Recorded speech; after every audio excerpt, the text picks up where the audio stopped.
Déjà, notre message, notre livre et nos cultures religieuses sont déjà très dépaysantes. Donc, est-ce qu'il faut rajouter des barrières sur la forme que ça doit prendre? Je suis pas sûre. Enfin, je pense qu'on se tire un peu une balle dans le pied.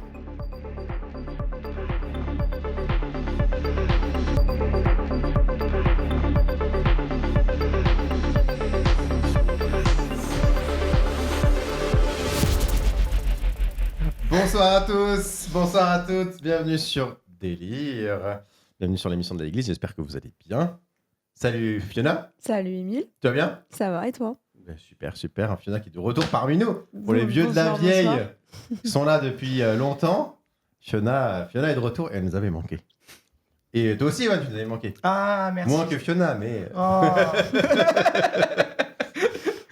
l'attachement était moins grand. Mais tu es là, on est Et content. voilà. Tu vas bien? Je vais très bien et toi? Vous allez bien tous les deux? Oui. Ouais, moi je vais bien. Enfin, oui, est-ce que je vais bien? Ah. À l'antenne, je vais bien. C'est tout ce qui compte. Bon, très bien. Bah écoutez, et puis si vous êtes là dans le chat, bah, n'hésitez pas à nous faire un petit coucou. Mhm. On sera content de vous saluer. Et puis, bah écoutez, peut-être Fiona, représente-toi quand même, dis-nous qui tu es. Bonsoir, je m'appelle Fiona, je suis étudiante en théologie et voilà, je viens de finir mon cycle de licence et Oh. j'anime quand j'ai le temps une chaîne YouTube et un compte Instagram qui s'appelle Sola Fiona et non pas Sola Baudouin ou Alors, il y a des petits couacs de com Voilà. sur Instagram, on t'appelait Sola Baudouin. Et je m'appelle bien Fiona, voilà. J'y tiens. Fiona C'est Baudouin. mon prénom. Et toi, Evan, qui tu es? Et moi, Evan, je suis étudiant en deuxième année à la faculté de Paris de l'Institut protestant de théologie. Oh. Avec Fiona, mais Fiona est plus grande que moi. Oui. Donc moi, j'ai pas encore fini ma licence et je n'ai pas encore de compte Instagram Alors, tu as un à compte Instagram, destination publique c'est ça. de partage de contenu, mais ça viendra. Ah! Oh là, on a une exclue là, qu'est-ce qui se passe là? Ouais, tu largues ça comme ça entre le fromage et le dessert? Mais on verra. Faut prier pour ça. Ok, très bien, très intéressant, très intéressant, très bien. Bon, bah écoutez, alors super, on commence à avoir des exclus. Mais on va passer à notre premier sujet. Fiona, est-ce qu'on doit moderniser notre manière de faire le culte? Dis-moi. C'est une bonne question. C'est une bonne question, ça, dis donc. C'est une bonne question. Alors, ce que en préliminaire, on va dire, je voudrais quand même dire que pour moi, la modernité, c'est pas une valeur en soi. Mhm. Enfin voilà, être moderne, c'est pas le bien absolu. Ça n'apporte pas que du bien. De même que ne pas l'être ne garantit de rien non Déjà, plus. qu'est-ce que tu appelles être moderne? Alors, être moderne aujourd'hui, ce serait ne pas être un boomer, si on fait par D'accord. antonymie. Être moderne, c'est. Mais alors, qu'est-ce que c'est de nos qu'être un jours- boomer? Alors, un boomer, il a Facebook et il sait pas très bien s'en servir. Il te souhaite ton anniversaire dans ta photo de profil en commentaire. Voilà, c'est ça un boomer pour moi. Oui, il enlève ses données mobiles et il sait plus pourquoi son WhatsApp ne marche plus depuis 6 mois. Voilà. C'est arrivé. Je sens quand même de l'expérience. C'est arrivé à ma grand-mère qui m'a appelé pour me dire que ça marchait plus. C'était juste ses données mobiles, mais voilà, on a réglé ce petit problème. Voilà, bon, c'est mignon hein, d'être un boomer, c'est pas grave. Donc c'est ce que je dis, c'est pas grave d'être un boomer, c'est pas grave d'être ultra connecté, d'avoir Instagram, Twitter, de twitcher tous les jeudis, voilà. Ouf. D'avoir un compte YouTube où on commente, etc. Enfin, voilà. Après, donc pour ce qui est de moderniser le culte, pourquoi est-ce qu'on le fait? Je pense que ça, c'est la question importante. Si c'est être moderne pour juste être moderne, en mettre plein la vue et passer en force sur les idées qu'on veut amener, etc., j'ai une petite réserve. Qu'est-ce que ça fait Refuser... pas passer en force? Je sais pas, je te fais un énorme concert, je t'en mets vraiment plein la vue pendant 2 heures. Je te fais un super beau diapo, etc.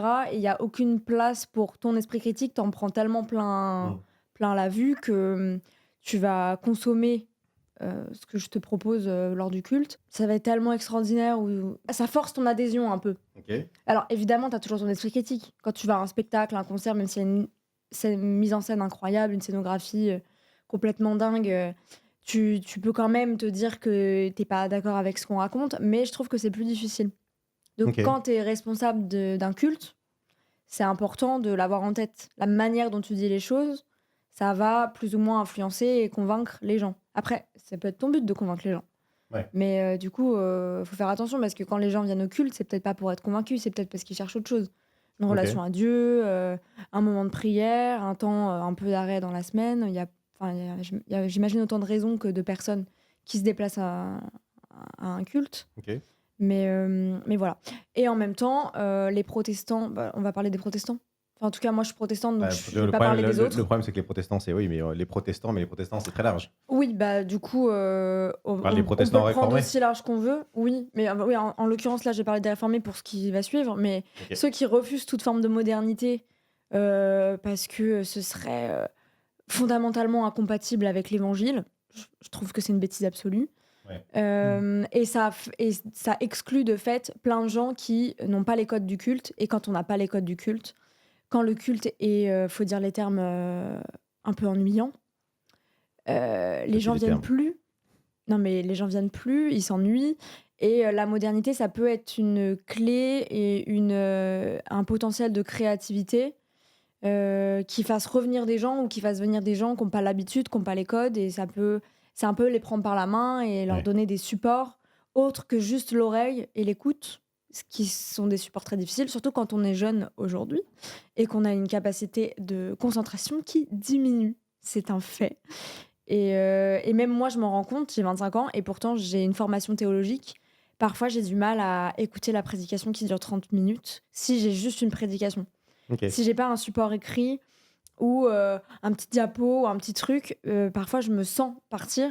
Et pas parce que ça m'a inspiré grandement, mais juste parce que j'ai des difficultés de concentration. Ça, c'est la faute de TikTok. Vilain TikTok. C'est la faute de plein de trucs. Mais c'est vrai qu'on est quand même de moins en moins habitué à écouter. Et si on est juste là pour écouter, je pense qu'on va quand même perdre des gens en route. Donc, est-ce qu'il faut moderniser le culte ? Pour tous les gens qu'on risque de perdre, oui, je pense qu'il est grand temps qu'on modernise un peu. Voilà. Certains ont besoin de code, surtout pour le Wi-Fi pendant le culte. Voilà. Pour pouvoir se connecter à TikTok. Mais Alex Gauthier, pouvez-vous citer des exemples de modernisation du culte ? Alors, peut-être. Oui, je peux citer des exemples de Alors, déjà, modernisation. Un exemple que t'aimes bien, peut-être, ou que t'aimes pas du tout. Peut-être qu'on ne sait pas. Ça se trouve, Ivan va nous dire moi, je déteste. Moi, ce que j'adore, c'est le je le voyais hocher la tête. Tradi. Je le voyais hocher la tête à ce que je disais. Je n'aime pas spécifiquement le culte tradi. Mais je voudrais remercier Fiona d'avoir posé les termes et d'avoir parlé aussi de l'ennui pendant le culte. Et partager très rapidement mon expérience en tant que jeune dans une église luthéro-réformée. Je vais dans des luthériennes et des réformés, hein, donc vraiment luthéro-réformés. Qui ne vient pas de là. Je suis désolé, j'adore les PUDF. Mais les cultes, je ne prends pas de plaisir à être dans un culte de les PUDF. Est-ce que le culte est là pour le plaisir, Evan ? Le culte n'est pas là pour le plaisir. Mais pourquoi pas je constate... Oui, remarque. Il pourrait l'être. Il pourrait l'être.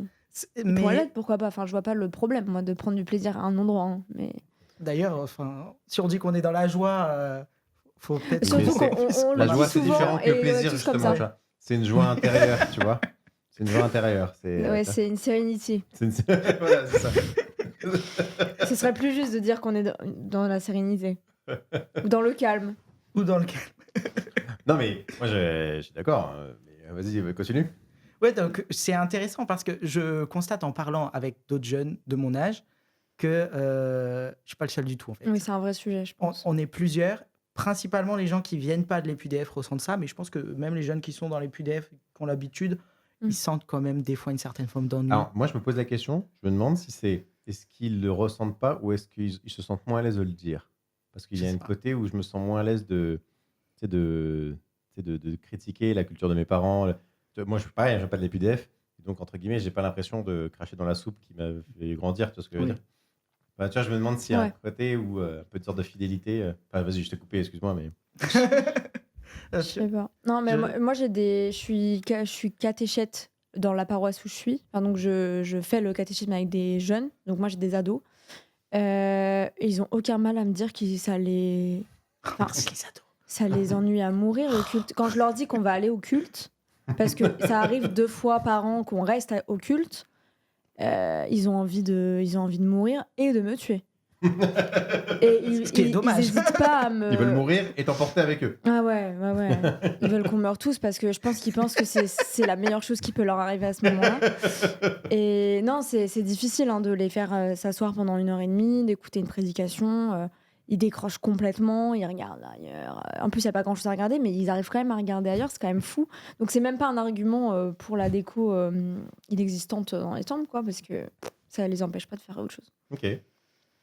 Bon, Evan, excuse-nous, on t'a. Bah non, Alors, pardon. non, mais j'ai bien aimé ce que vous avez dit. Je remercie les ados de Fiona. Je sais pas s'il y a. Je pense pas qu'il y ait des ados de Fiona qui regardent. Je suis pas sûre. Mais s'ils sont là, je leur fais coucou. Mais s'il y en a, je les remercie. Franchement, je trouve qu'il y a aussi un enjeu pour l'Église, et là, je parle plus du tout que de l'Église protestante, pour toutes les églises, à s'adapter pour pouvoir transmettre un message, qui est le message de l'Évangile. Et Jésus, il était vraiment très bien inséré dans son contexte, en fait. Et il utilisait les moyens de son contexte pour communiquer ce qu'il avait à dire. Je pense que ce serait bien si on faisait un peu pareil. Moi, j'ai l'impression que dans les églises protestantes, je reviens dans les églises protestantes, il y a aussi cette idée que les choses ont toujours fonctionné avec des enfants qui suivent leurs parents dans la religion de leurs parents. Mais aujourd'hui, pour ma génération, ça ne fonctionne plus du tout comme ça. Aujourd'hui, on ne suit pas plus du tout la religion de ses parents. Aujourd'hui, il y a une espèce de marché du religieux. Je ne suis pas sûr que ce soit la meilleure manière de le dire, mais aujourd'hui, on a le choix. Moi, je peux choisir la religion que... Si on en parlait, genre... En fait, à un moment donné, est-ce qu'on assumerait qu'il y a un marché du religieux, quoi? Soit on dit on rentre pas dedans, mais il y en a un, c'est la réalité. J'ai dit que j'utilisais pas le terme, j'ai pas dit qu'il y en avait pas. Que ce soit clair, il y a un marché du religieux, mais je n'utiliserai pas ce terme. D'accord. En tout cas, nous avons bien compris. Hein. Moi, j'ai l'impression qu'il y a une certaine forme de marché du religieux. Puis on est dans une génération qui est assez spirituelle en soi, qui est assez religieuse comparée aux précédentes. Mais le fait que chez les protestants, il y a aussi cette culture du on a été persécuté, on se fait discret, on fait pas trop de bruit. Ça empêche de vraiment proposer ce qu'on a envie de proposer. Et ça, je trouve que c'est dommage parce qu'on a vraiment des trucs à proposer. Ok. Mais alors attends, parce que moi je reviens à la question d'Alex sur YouTube. Excuse-moi, Alex. Ouais, je sens parce que je veux dire, non, mais moi aussi je pense qu'il faut moderniser. En fait, la question moderniser, c'est de la manière un peu bébête de le dire, mais pour moi, c'est la question, c'est pas la question du moderne. Effectivement, oui. c'est. Après, il en faut pour tout le monde, hein, y compris pour les boomers. Mais... Oui, mais voilà. Mais justement, je trouve que le terme le plus juste, en fait, c'est avoir encore une forme de culte qui est adaptée au public. Et donc, tu vois, il y a des publics qui sont là. Et donc pour moi, la vraie question, c'est la question d'adaptation. Tu vois. C'est ça. Et que si tu as des formes qui sont trop rigides et qui font qu'elles ne s'adaptent pas, pour moi, il y a un problème. Et je pense j'ai l'impression qu'on est à peu près tous d'accord là-dessus. Mais alors, justement, je reviens à la question d'Alex.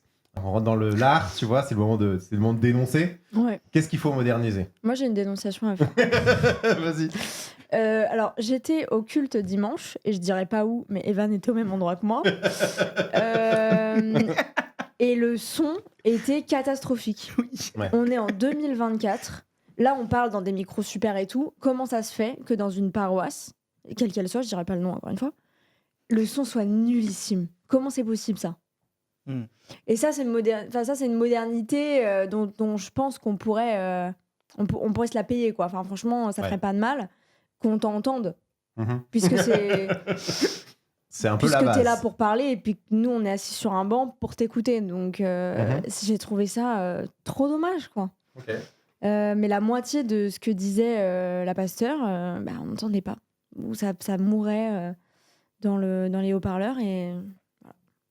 Okay. Donc ça, c'est une modernité. Vraiment, je pense que c'est le niveau 1.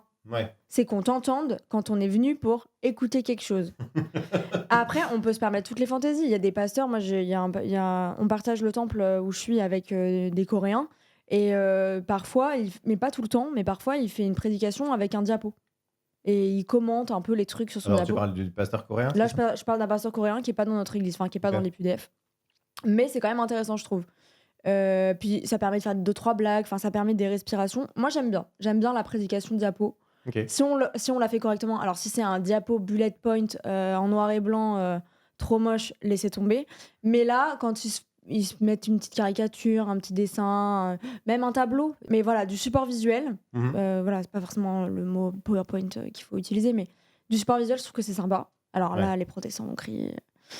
Mais je m'en fous, moi je suis protestante et ça me dérange pas. Et, pas tous. Ils vont pas tous crier. et voilà, ça c'est les deux exemples que j'ai en tête. Mais je pense qu'il y en a plein. Enfin, ça dépend aussi de nos atouts modernité. Mais je pense qu'on peut amener plein de choses dans un culte. Donc, Mais Alex, par tu contre, il notes faut le accepter d'être micro et le créatif. PowerPoint. Faut accepter d'être créatif, faut accepter de faire des trucs qui sortent de l'ordinaire. Mais je vois vraiment pas où est le problème. Je suis d'accord. Moi, je voudrais dire deux choses. La première, c'est que bon, nous, on parle tous de notre vision de jeunes. Je pense qu'il faut aussi faire en sorte qu'il y en ait pour tous les goûts.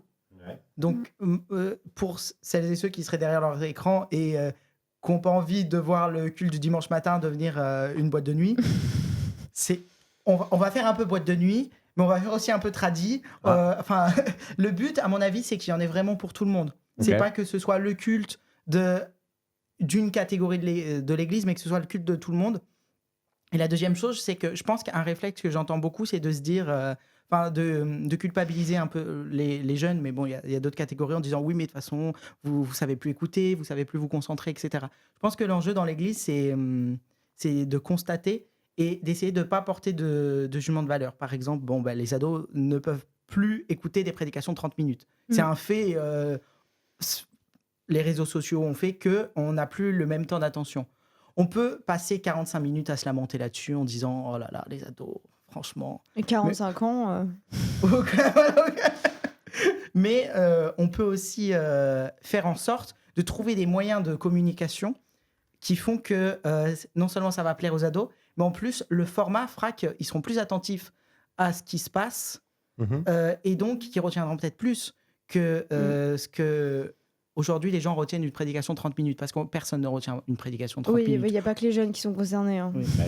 Moi, c'est ce que j'allais dire. Je trouve que c'est un peu facile. C'est facile de les stigmatiser. Ouais. Alors que, en fait, en réalité, est-ce que vraiment il y a beaucoup plus d'attention pour vous? Je sais pas, j'ai pas trop les datas, mais c'est acté ça que vraiment il y a un vrai problème d'attention chez les jeunes? Ouais, il diminue. Mais il est pas dramatique, mais il peut le devenir. Enfin, les prévisions sont un peu pessimistes.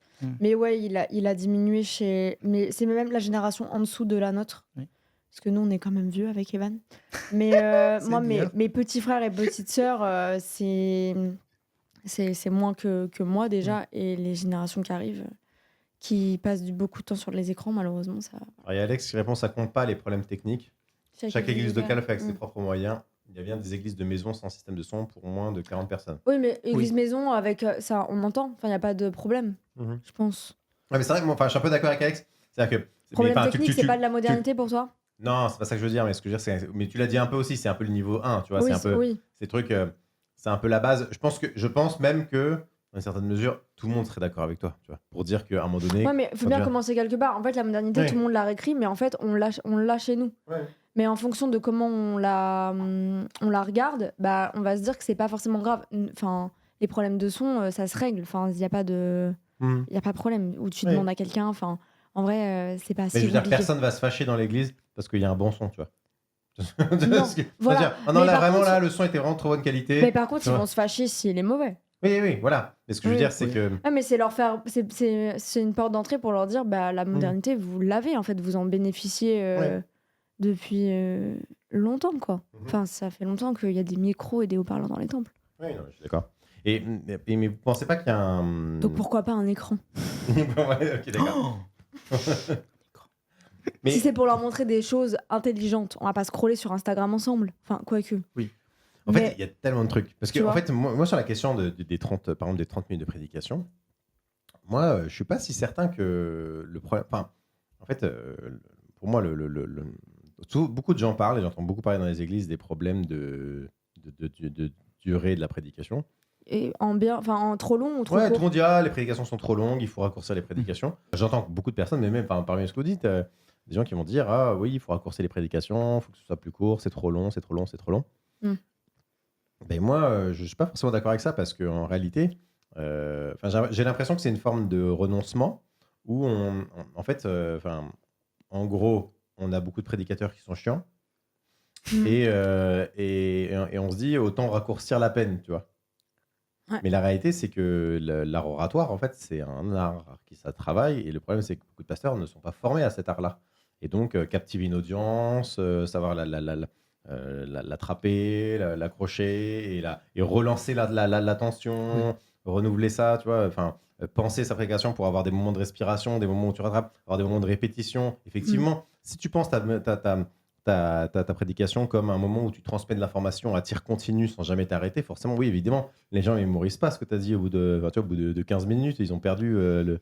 Mais par contre, si tu le penses avec des répétitions, avec des choses comme ça, de manière vraiment ludique, tu vois, de manière intéressante, en fait, 30 minutes, c'est pas grave, en fait. Même 45 minutes, c'est pas grave. On va littéralement dans des. On va littéralement dans des salles de spectacle écouter des humoristes qui parlent pendant plus d'une heure et personne ne se fait chier. Tu vois et donc, mais parce qu'il y a des gens qui ont rodé les trucs. Et d'ailleurs, moi, dans les. Il y a des lumières, il y a parfois un Pas décor. tant que ça. Non, mais c'est vrai, je suis d'accord. Mais, C'est sobre finalement, il n'y a même pas d'écran. Mais je suis d'accord, mais la modernité, parce que là, l'art oratoire, bon, c'est pas très moderne. Enfin, ça fait longtemps que ça existe. On est en train de le perdre, mais pour justement des raisons que c'est plutôt antique et que on ne l'apprend plus. Mais justement, la modernité, ça peut être un bon outil pour quelqu'un qui n'est pas hyper éloquent. Oui. Tu vois, si je fais un peu plus de mise en scène ou que je fais, que je change mes manières de parler, que c'est pas juste une dissertation que je lis à mes paroissiens, parce que ça, bah oui, là, même si c'est très intéressant, c'est quand même pas la forme la plus facile à écouter. Mais si, voilà, on change les formes, on s'amuse un peu, un support visuel, comme je disais, ou même un très bon son, ça peut aider, en fait. Et ça peut pallier quelques problèmes, en effet, d'éloquence. Même si l'éloquence, c'est quelque chose qu'il faudrait rajouter. Mais c'est pas de la modernité, l'éloquence. Enfin, ça fait longtemps. Et les plus grands orateurs sont c'est pour ça que pour moi, c'est pas forcément le problème. C'est pas forcément juste un manque de PowerPoint, c'est qu'il y a un manque de formation à l'art oratoire de nos. Il y a un manque de formation à l'art oratoire, certes, mais moi je pense qu'on peut faire les deux. On peut faire la modernité et l'art oratoire. Et surtout, un défi que je peux poser, c'est aller dans une église où il y a une prédication d'1h30. Tout le monde, enfin ça existe. Et aller dans une église où il y a une prédication de 20 minutes, notez sur une feuille ce que vous avez retenu de chaque prédication, vous verrez que vous avez retenu la même chose. Donc, est-ce que c'est vraiment utile qu'on prêche pendant 30 minutes ? Parce qu'on peut faire des exégèses hyper pointues, dire des trucs très compliqués, mais au final, on va retenir toujours le noyau central de la prédication. Et c'est ça qui est le plus important, de toute façon. Moi, je te taquinais, Evan, sur la question du plaisir, mais moi, en fait, je pense qu'il y a un gros problème dans nos cultes, en fait, et ça va au-delà de la question de modernité, mais c'est qu'on ne prend pas assez, justement, en compte la dimension plaisir dans le culte. Et dans la prédication, prendre en compte la dimension plaisir. Tu vois, par exemple, moi, je me souviens à une époque où je prêchais beaucoup, mais en fait, c'était très important, moi, de commencer mon culte en gros, de commencer avec de l'humour, tu vois. Parce que quand tu commences avec de l'humour, les gens qui t'écoutent te disent, au pire, c'est marrant. Oui, c'est vrai. Tu vois, au pire, je passe un bon moment. Tu vois ce que je veux dire ? Peut-être que je ne serai pas convaincu, peut-être que bon, finalement, c'est pas mon truc, mais au pire, j'ai passé un bon moment, tu vois. Et j'ai l'impression que cette dimension plaisir, elle est souvent évacuée dans le culte, tu vois, chez genre, tu vois, le plaisir d'entendre de la bonne musique, le plaisir d'entendre de rire, le plaisir de, tu vois, et que souvent on évacue cette question du plaisir en justement disant le culte c'est pas un endroit pour le plaisir. Et moi, au contraire, je te disais ça pour taquiner, mais moi je pense que on a besoin de remettre le plaisir au centre du. Ouais, c'est vrai. Et en soi, et si on le prend dans cet angle-là, j'ai l'impression que d'aller dans utiliser les outils actuels avec lesquels les gens prennent du plaisir et les amener dans l'église, pourquoi pas, tu vois. Il y a la question esthétique aussi. Enfin, on assume mal de faire un truc beau. Enfin, en général, on assume très bien de faire un truc un peu bof, quoi. Ouais. Enfin, c'est pas grave. Moi, je trouve que c'est du charme, mais moi, je suis née dans cette église, donc je suis attachée au couac, à la Sainte Seine où personne n'est fichu de faire un rond correctement, un cercle. Voilà, les gens qui lisent mal, tout le monde s'en fiche, les gens chantent faux. Mais en fait, c'est une barrière énorme pour les gens qui viennent pas de cette église. Et c'est pas, je sais pas si c'est de la modernité, mais accepter si je pense que c'est de la modernité, accepter que l'esthétique, ça prend de plus en plus de place dans nos sociétés modernes. Je pense que ça nous ferait pas de mal parfois. Un groupe qui chante bien, parce que ça arrive aussi dans certaines paroisses, ça chante magnifiquement bien. Mais quel plaisir, quoi. Enfin, vraiment, ça fait du bien, quoi. Et les gens qui chantent un peu bof sont un peu portés par ceux qui... Enfin, bref. C'est pas le cas partout. Et voilà, des petits détails à l'esthétique, je trouve que c'est vraiment... Ça fait partie de l'accueil, en fait, des gens. Parce que si t'arrives quelque part et c'est moche et mal fichu et tu comprends rien, bah t'as pas du tout envie de revenir en fait. Même si les gens sont très sympas et t'ont offert un café à la fin, tout le long, pendant l'heure et demie du culte, ils t'ont pas accueilli. C'est quoi faire un cercle pour la Sainte-Anne? Ah oui, pardon. Dans les PUDF, enfin dans l'Église protestante unie de France, et dans la tradition luthéro-réformée, on fait... Enfin non, peut-être pas luthérienne. Si, on fait luthérienne aussi. Pardon. En gros, dans beaucoup d'églises, ouais. On fait un cercle pour la Sainte Seine, donc on communie au pain et au vin, et on se met vraiment tous en cercle autour de l'autel, et on se partage le pain et le vin. Et souvent le cercle, enfin là on a l'image d'un beau cercle, et c'est rare qu'on ait un beau cercle dans un temple. Enfin, moi je pense que je peux le compter sur les doigts d'une main, les fois où j'ai vu les gens faire un beau cercle. Souvent ça fait une patate. Mais moi, je vois. Moi, c'est nouveau le cercle pour moi dans ma culture. Moi, j'ai jamais connu La ça patate. avant. Non, enfin même la patate, le cercle, enfin le fait de sortir de sa place pour faire la Sainte Seine, c'était très nouveau. Moi, dans les églises dans lesquelles j'ai grandi, tu prends la Sainte Seine à ta place et puis c'est basta, tu vois. Moi, ce qui me rend fou dans la Sainte Seine où on se lève pour le cercle, c'est la cassure que ça fait dans le rythme, tu vois, du culte, tu vois. C'est le truc, tout le monde se lève, c'est ce côté un peu, c'est long, quoi. Et en plus, on va passer à chaque personne, une par une, le truc, tu vois. Moi, c'est ça qui me rend fou dans la Sainte Seine, c'est genre, allez. Mais il y a moi, j'ai assisté à des Saintes Scènes dans des églises où, pendant le cercle, en allant dans le cercle, on chante une chanson. Ouais. Dans le cercle, pendant qu'on se passe le truc, il y en a une autre. Et quand on repart, il y en a une autre. Ça serait bien. Et ça te change l'expérience. Mais c'est ça, déjà un minimum. Moi, c'est... Et ça, c'est ça, tu vois, c'est l'attention. C'est si tu acceptes que l'esthétique, ce soit un enjeu, et que ce qui se passe et ce qu'on propose, ce soit un peu beau, eh ben, tu te permets ça. Alors que si tu assumes que tu t'en fiches de faire un truc beau, bah, on fait des trucs pas beaux et puis on assume, quoi. Mais après, il faut assumer collectivement. Puis après, éventuellement, les gens qui viennent comme ça de passage, bah, ça reste du passage. Evan ? Oui. Qu'en penses-tu ? Je suis entièrement d'accord avec tout ce qui vient d'être dit. Je souscris. Et je pense que c'est un enjeu aussi aujourd'hui de faire en sorte que les gens de passage restent. Parce que c'est un constat, hein, les églises sont en train de se vider. Si les gens ne restent pas dans l'église, à un moment, il n'y a plus d'église. Et donc, on se retrouve à vendre des églises, etc. Donc, je pense que c'est bien d'avoir une manière d'être, de faire le culte, d'être en église, qui inclut aussi le fait qu'il y a des gens qui sont pas de chez nous, qui vont venir, et il faut que ces gens-là se sentent bien. Parce que l'église, c'est l'église de Dieu, c'est pas l'église des personnes, et donc il faut que tout le monde puisse s'y sentir inclus au maximum. Mais j'aime bien le rond pour la Sainte Seine quand même. Moi aussi, parce je l'aime bien. Il y a une jolie symbolique, et puis en plus, on sent qu'on est tous en train de la faire. Puis, je trouve que symboliquement, c'est un repas, c'est le repas du Seigneur. Dans un repas, on est en rond. En carré aussi. Ou en carré. Moi aussi, ou en je l'aime patate. bien, mais on peut toujours l'améliorer, tu vois. Oui. Enfin, c'est pas, elle est pas, c'est pas un truc genre sacro-saint, c'est comme ça. Oui. Non, mais pour moi, encore une fois, le truc, c'est d'essayer de... Si on chantait ou qu'il y avait une belle musique qui passait à ce moment-là, peut-être que ça serait moins pénible. D'accord. Tu vois. J'ai une question sur Instagram Oui, vas-y. qui est de Elle Revecle. Je trouve que la scène est vraiment un moment de joie. Chez nous, c'est la fin du culte, donc ça ne casse pas le rythme. Tu vois, en fait, moi je pense que si tu acceptes que ce moment-là, il est parfois gênant, tu peux le recadrer.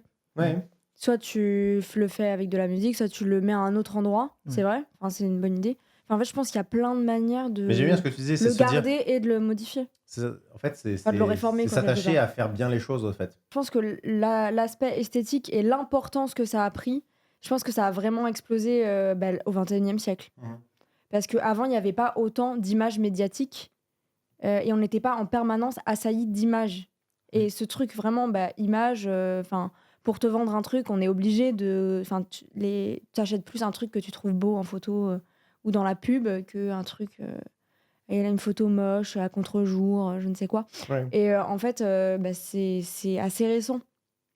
Enfin, cette place que ça a pris dans nos vies. Et je pense que sur ça, c'est un aspect peut-être un peu plus moderne.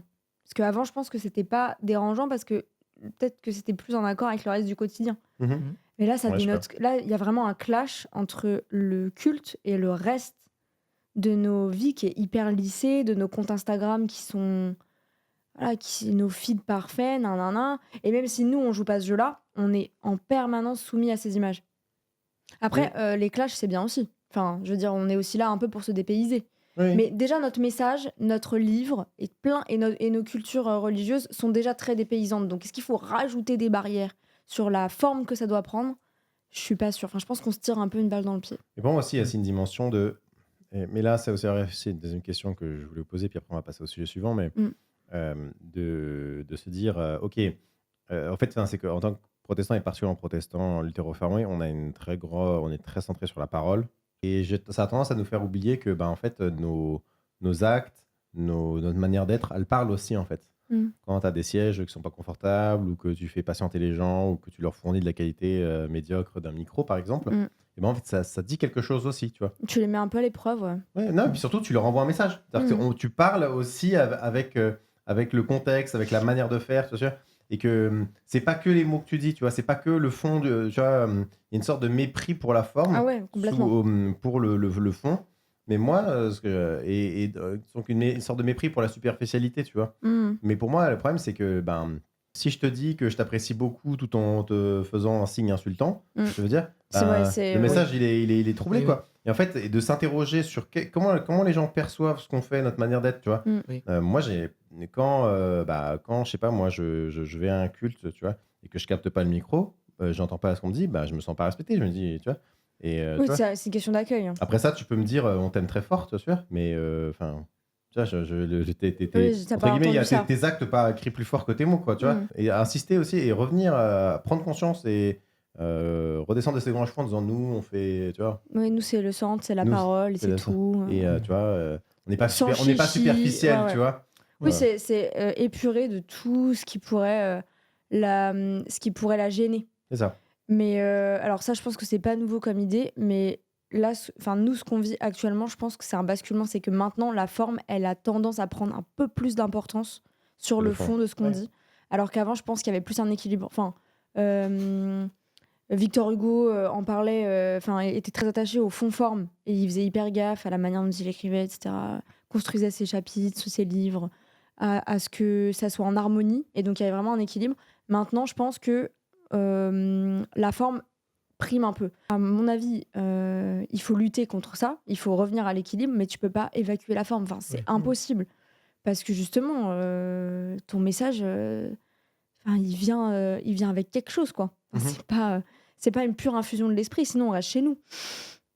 Mais alors, je pose une dernière question là-dessus, parce que c'était un peu ce que tu avais mentionné, c'est où est la limite, justement, où tu disais parfois, quand c'est trop au concert, et que c'est, en gros, où on flappe en On t'en dessous. met plein la vue. On t'en met plein la vue, ça frappe un peu en dessous de la ligne de flottaison, et qu'en gros, on flirte avec la manipulation. La séduction.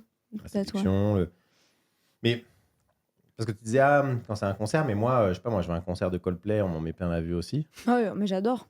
Je suis cliente, moi. Alors pourquoi pas à l'église? Je sais pas.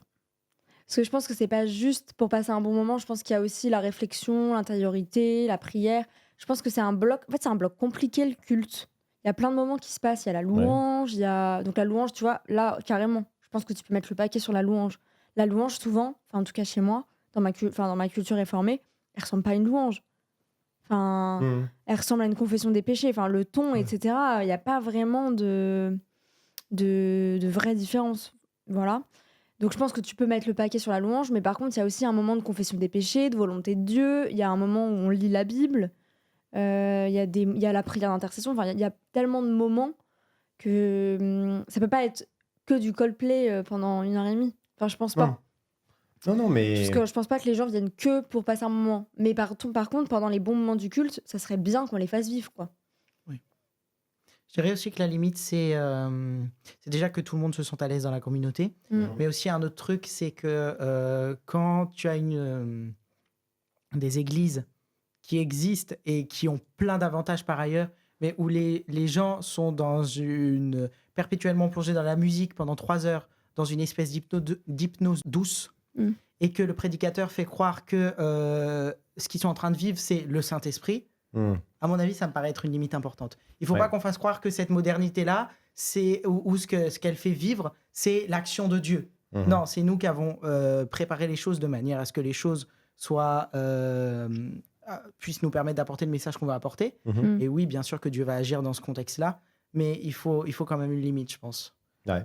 Mais est-ce que la limite, c'est pas tout simplement que l'église soit un safe space, Tu vois, c'est-à-dire qu'un Totalement. un endroit, en fait, tu vois, c'est que justement, c'est qu'il y ait des contre-pouvoirs dans l'église pour s'assurer que justement, de toute façon, ouais, les gens qui viennent dans l'église, même dans nos églises très luthéro-réformées, qui pourraient, sans aucun artifice, s'ils viennent là, et particulièrement s'ils viennent dans une recherche spirituelle, ils sont dans un état de fébrilité. Et en fait, le pasteur qui est en robe, c'est aussi une forme de je t'en mets plein la vue. Oui, c'est une communication. Ouais. C'est une forme de communication, c'est une forme d'imposer une forme d'autorité. Et je dis pourquoi pas, je suis pas en train de dire que c'est mal ou bien, hein, mais juste, genre, en fait, dire que nous, on fait rien de. C'est faux, c'est faux. On monte en chair. Tu te rends compte la puissance du symbole, enfin, quand tu as le pasteur ou la pasteur qui monte dans son petit truc. Qui monte. Enfin, je veux dire, à un moment donné, il faut arrêter de se raconter des histoires. Nous aussi, on a une forme de scénographie, tu vois, peut-être un peu datée et alors, puis un peu. Je disais ça dans le sens où j'ai l'impression que les excès de l'EPDF ne sont pas liés à la modernité. Non, ça veut pas dire qu'il n'y a pas. Ouais. Enfin, le fait de monter en chair n'est pas un excès, c'est toute la symbolique et ce que les gens peuvent imaginer. Je dis pas que c'est bien ou bien. Mais ce que je veux dire, c'est que souvent on dit oui, il n'y a pas de spectacle. Chez nous, c'est pas le spectacle. C'est pas vrai en fait. C'est juste on a oublié. On a un peu oublié d'où ça vient et nous on le prend comme évident, mais non, évidemment que c'est une mise en scène. Moi, ce qui est important avec mon pasteur, tu vois, et donc un pasteur en robe, tu vois, il pourrait très bien utiliser de l'aura que lui donne tout ça pour abuser des gens. Oui, non, mais n'importe qui en position à qui tu donnes la parole pendant 1h30 peut abuser des gens. Enfin, c'est quand même un pouvoir énorme que de pouvoir être devant des gens tous les dimanches et de parler, de leur parler. Pour moi, la question, c'est est-ce que l'église est un safe space? Tu vois, tu vois, derrière que tu aies de la musique, tu vois, qui te fait vivre des moments agréables, même vraiment qui te fait vivre des émotions, tu vois. Mais je suis d'accord avec toi qu'on fasse pas passer, tu vois, qu'on n'essaye pas. On peut très bien faire de la musique et vivre des émotions fortes, sauf que quand tu sais que quand t'es chez Coldplay, t'es pas en train de te dire oui, c'est le Saint-Esprit qui est en train de parler. Mais si ça se trouve, tu te le dis. Enfin, on sait pas, tu vois. Enfin. Et pourquoi pas même qu'au travers de ça, des émotions, tu vives aussi une expérience spirituelle. Pour moi, le tout, pour moi, le tout, c'est d'avoir justement des lignes rouges, tu vois, de faire. Et pour moi, là, c'est là. Mais tu vois, parfois, j'ai l'impression qu'il y a un peu le truc où on jette le bébé avec le vélo du bain, on coupe tout pour éviter d'avoir les problèmes. Oui, c'est ça. Alors que, pour moi, la vraie question, c'est comment est-ce qu'on se protège des abus dans l'église, tu vois. Moi, c'est ça la vraie question, tu vois, plutôt que de se dire est-ce qu'on met de la musique ou est-ce qu'on met trop de musique, là il y a trop de musique, c'est trop manipulateur. Pour moi, la vraie question, c'est l'intention. C'est l'intention qu'il y a derrière et comment est-ce qu'on. Les effets aussi.